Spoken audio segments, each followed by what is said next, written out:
and disorder seems to be fatal.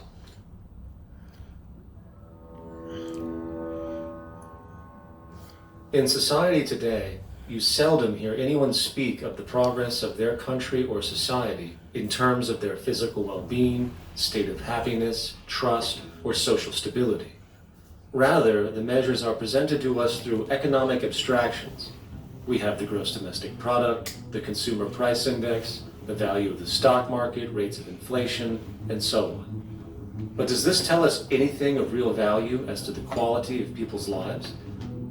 No, all these measures have to do with the money sequence itself and nothing more. For example, the gross domestic product of a country is a measure of the value of goods and services sold. This measure is claimed to correlate to the standard of living of a country's people. In the United States, healthcare accounted for over 17% of GDP in 2009, amounting to over $2.5 trillion spent, hence creating a positive effect on this economic measure.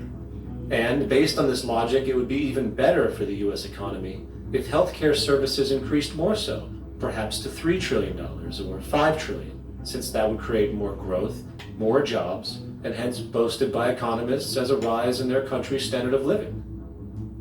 But wait a minute, what do healthcare services actually represent?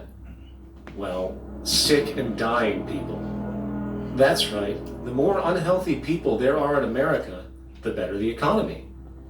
Now, that is not an exaggeration or a cynical perspective.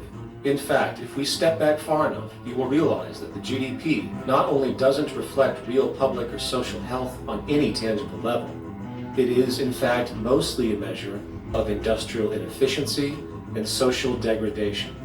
And the more you see it rise, the worse things are becoming with respect to personal, social, and environmental integrity. You have to create problems to create profit.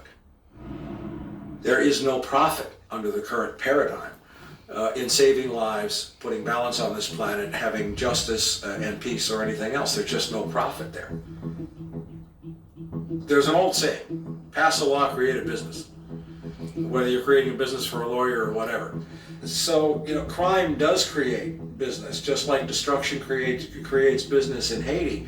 We have now roughly 2 million people incarcerated in this country, and of those, many of them are in prisons run by private corporations, Corrections Corporation of America, Wackenhut, who trade their stock on Wall Street based upon how many people are in jail. Now that's sickness, but that is a reflection of what this economic paradigm calls for. So what exactly does this economic paradigm call for? What is it that keeps our economic system going? Consumption.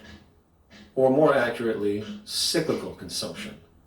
When we break down the foundation of classic market economics, we are left with a pattern of monetary exchange that simply cannot be allowed to stop or even substantially slowed if the society as we know it is to remain operational.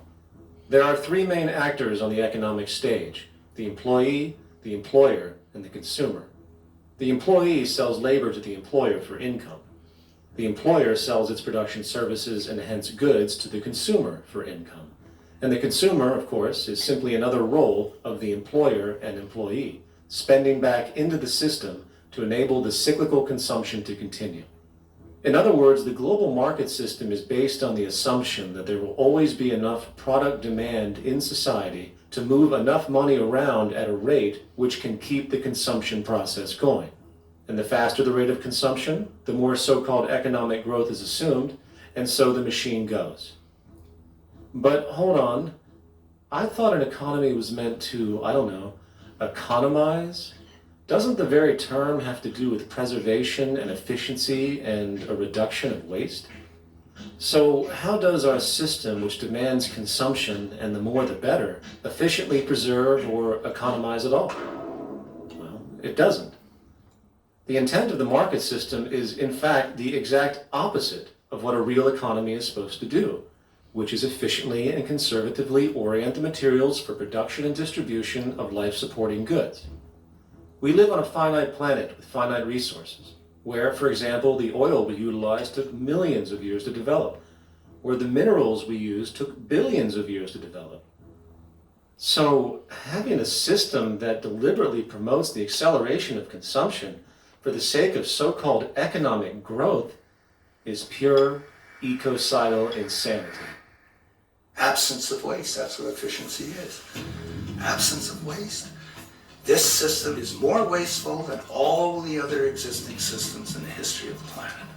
Every level of life organization and life system is in a state of crisis and challenge and decay or collapse. No peer-reviewed journal in the last 30 years will tell you anything different. That is that every life system is in decline, as well as social programs, as well as our water access. Try to name any means of life that isn't threatened and in danger. You can't. There really isn't one, and that's very, very despairing. But we haven't even figured out the causal mechanism. We don't want to face the causal mechanism. We just want to go on, that's what insanity is, where you keep doing the same thing over and over again, though it clearly doesn't work. So you're really dealing with not an economic system, but I would go so far as to say an anti-economic system. There's an old saying that the competitive market model seeks to create the best possible goods at the lowest possible prices. This statement is essentially the incentive concept, which justifies market competition based on the assumption that the result is the production of higher quality goods. If I was going to build myself